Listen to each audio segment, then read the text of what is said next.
আলী বাবা ও 40 চোর।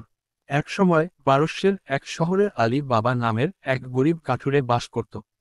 সে ও তার বড় ভাই কাশিম দুই ভাই ছিল, কিন্তু কাশিম ছিল ধনী এবং লোভী, আর আলী বাবা ছিল সৎ ও পরিশ্রমী। একদিন আলী বাবা জঙ্গলে কাঠ কাটতে গিয়ে দেখতে পেল 40 জন ডাকাত একটি গুহার সামনে এসে দাঁড়িয়েছে। তাদের নেতা উচ্চস্বরে বলল, খুল যা, সিম সিম। অবাক হয়ে আলী বাবা দেখল পাহাড়ের পাথরের দরজা খুলে গেল, আর ডাকাতরা ভিতরে প্রবেশ করল।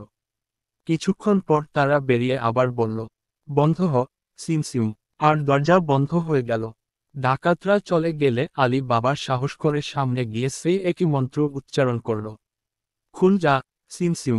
সঙ্গে সঙ্গে দরজা খুলে গেল, আর সে দেখল ভিতরে অগণিত সোনা রূপা, মণি মাণিক্য আর মহামূল্যবান ধন সম্পদ।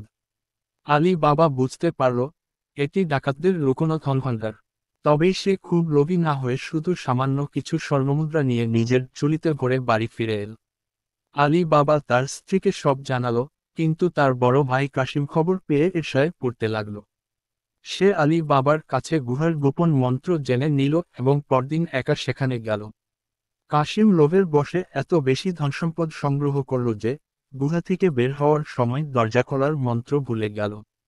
কিছুক্ষণ পর ডাকাতরা ফিরে এসে তাকে ধরে ফেলল এবং হত্যা করল। ডাকাতরা জানতে পারল তাদের ধনভাণ্ডারের গোপন তথ্য ফাঁস হয়ে গেছে।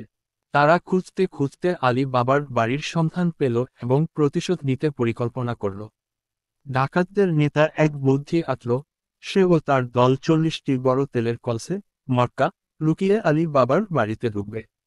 পরিকল্পনা অনুযায়ী এক ডাকাত আলী বাবার বাড়িতে তেল বিক্রেতা সেজে উপস্থিত হল, আর বাকি ডাকাতরা কলসের ভেতর লুকিয়েছিল।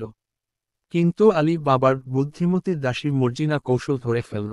সে এক একটি কলস খুলে ফুটন্ত তেল ঢেলে সব ডাকাতকে মেরে ফেলল।